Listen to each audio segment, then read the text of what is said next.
Antes de mais, bom dia e obrigada por me convidarem para estar aqui. Meu nome é Margarida e fui aluna do primeiro ano do curso de Biologia no ISA. Esqueci-me de fazer uma apresentação do meu background, como a Raquel fez, mas pronto, te explico um bocadinho. Depois de ter terminado o curso, fiz um mestrado na Faculdade de Ciências em Biologia Humana e Ambiente. Fiz a minha tese de mestrado na Holanda, em stress e depressão com ratinhos, do qual saíram 2 artigos, um com a primeira autora e o outro não, infelizmente. Mas pronto, vários pósteres também. Depois entrei para o CEDOC, comecei a trabalhar lá como bolseira e agora entrei ganhei finalmente uma bolsa de doutoramento, portanto este é o meu primeiro ano como aluna de doutoral do CEDOC. Vou-vos apresentar um bocadinho do meu trabalho de doutoramento, portanto ainda é uma coisa muito preliminar, mas um bocadinho de 2 projetos que nós temos em paralelo. O meu em particular fala do receptor da insulina, do seu tráfego celular e do seu impacto na clearance de insulina, e vou-vos dar um bocadinho um background disto tudo, porque eu trabalho em diabetes, portanto em doenças metabólicas, um bocadinho de background neste equilíbrio entre glicémia, insulina e o que acontece no nosso organismo. Portanto, a seguir a uma refeição, os níveis de uptake de glucose vão aumentar, portanto, do estado fast para o estado fed, portanto, pós-prandial, aumenta o uptake de glucose a nível periférico. O pâncreas vai libertar insulina, que vai atuar a nível dos órgãos periféricos, promovendo o uptake de glucose. Acontece também, depois da refeição, um aumento na glutationa e também uma ativação parasimpática que vai libertar acetilcolina e posteriormente libertar óxido nítrico. Tanto o óxido nítrico como a glutationa são fundamentais para a atividade das enzimas que vão estar presentes neste equilíbrio insulina-glucose, nesta homeostase, permitindo então o correto uptake de glucose na periferia. Sabe-se também que quando a insulina se liga ao seu receptor no fígado, ela vai sofrer imediatamente uma clearance, portanto, a chamada insulin clearance. Cerca de 50% a 70% da insulina fica imediatamente retida no fígado e só a restante vai chegar à periferia, promovendo então o aumento da sensibilidade à insulina. Esta insulina que fica poderá ser degradada, portanto, ou poderá ser libertada do mesmo modo para a corrente sanguínea, pode ser degradada e separada nas suas 2 cadeias, ou pode ser degradada em bocadinhos mais pequeninos. O meu trabalho, então, é sobre a parte do receptor da insulina.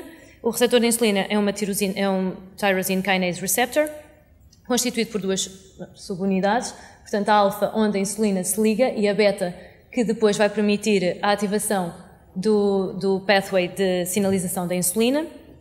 E sabe-se que depois de se ligarem vão sofrer uma internalização em clathrin-coated pits. A clathrin vai desculpem também o inglês, vai se separar, desagregar-se exatamente da vesícula, ficando então este conjunto em endossomas. A insulina vai-se depois separar do receptor e este receptor poderá ser reciclado de volta para a membrana plasmática, pode ser degradado em lisossomas ou pode ser translocado para o núcleo, de modo a insulina poder exercer a sua atividade mitogénica. Pensa-se que é quando é translocado para o núcleo que ela exerce essa atividade.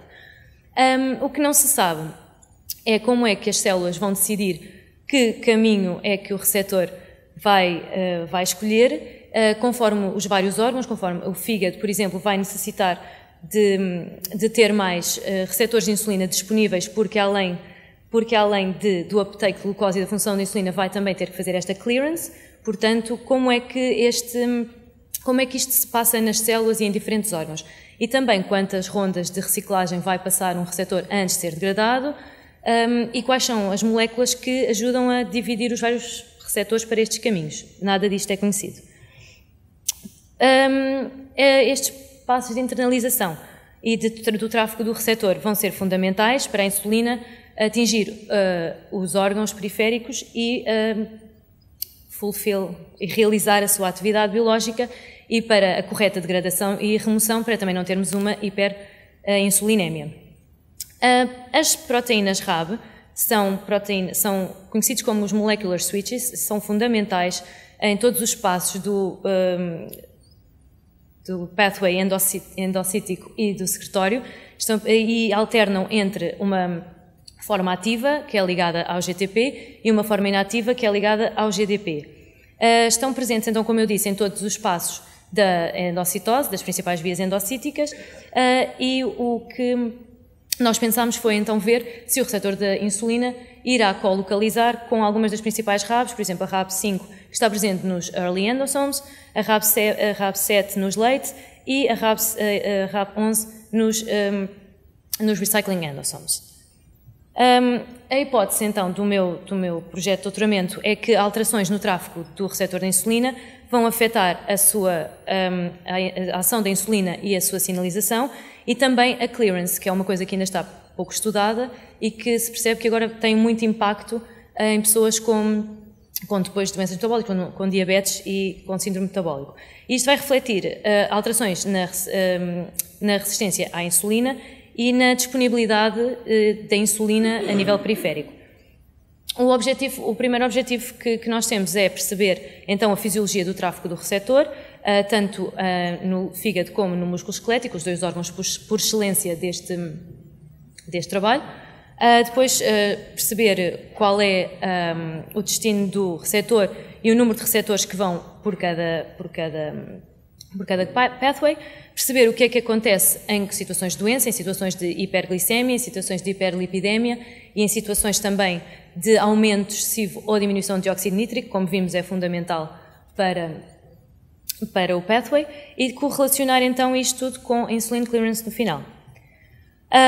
Portanto, isto ainda é muito preliminar, e o que eu comecei por fazer foi, peguei nas minhas células de fígado, e incubei-as com o receptor da insulina e estimulei-as com a insulina. E eu o que vi foi o aparecimento destas estruturas aqui redondinhas que vocês veem, que são formações de actina e que eu depois descobri mais tarde, são então as Circular Dorsal Ruffles. E o que é que são as CDRs? As CDRs são estruturas ricas em actina, são dinâmicas e têm esta forma de anel, são transientes e formam-se somente no lado dorsal da célula. Estão só formadas depois de serem estimuladas com fatores de crescimento.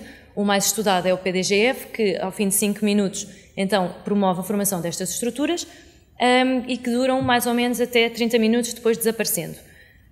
As suas principais funções são a internalização do tipo de receptores tyrosine kinase e também promover a mobilidade celular e a sua migração.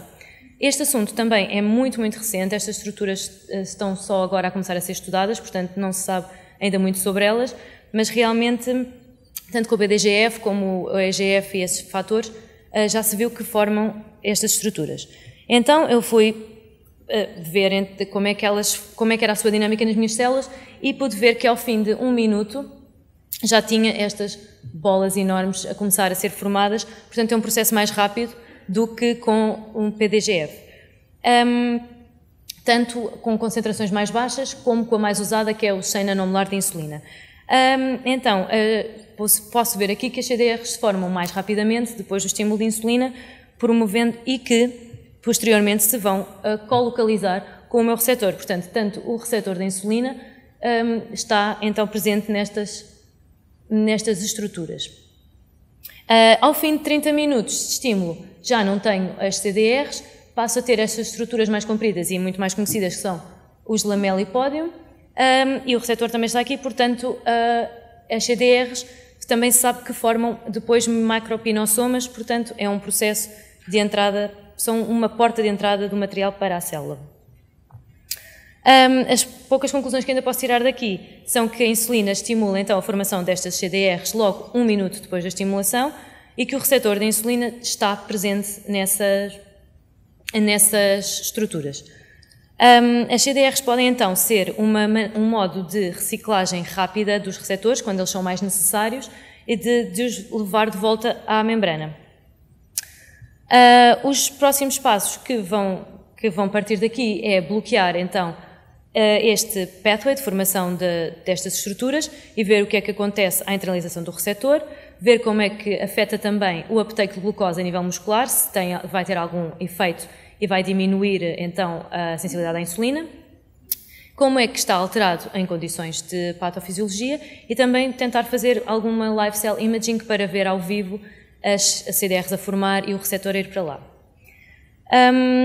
Outro projeto mais side project que nós também temos, também relacionado com a insulin clearance, sabe-se que há outra substância que ajuda a insulina a promover o uptake de glucose. Portanto, a insulina só conta com 50%. Há outra substância que chegará à periferia e vai promover também a sensibilidade à insulina e o uptake de glucose nos outros 50%, mas não se sabe o que é.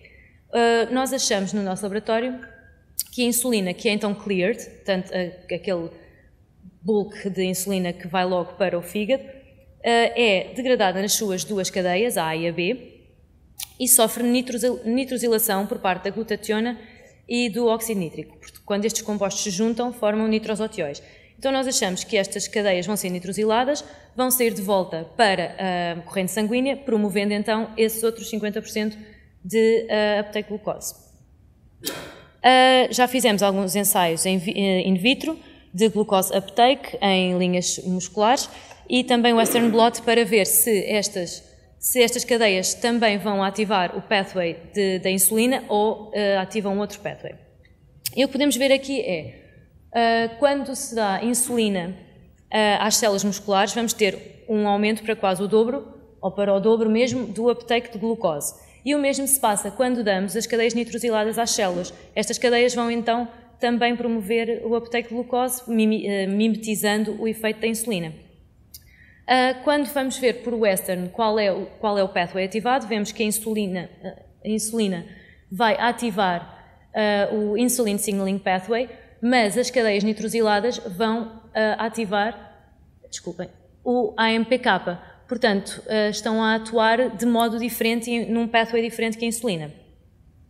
Podemos concluir então que estas cadeias nitrosiladas poderão ser essa substância que auxilia a insulina, promovendo a sensibilidade e o uptake de glucose.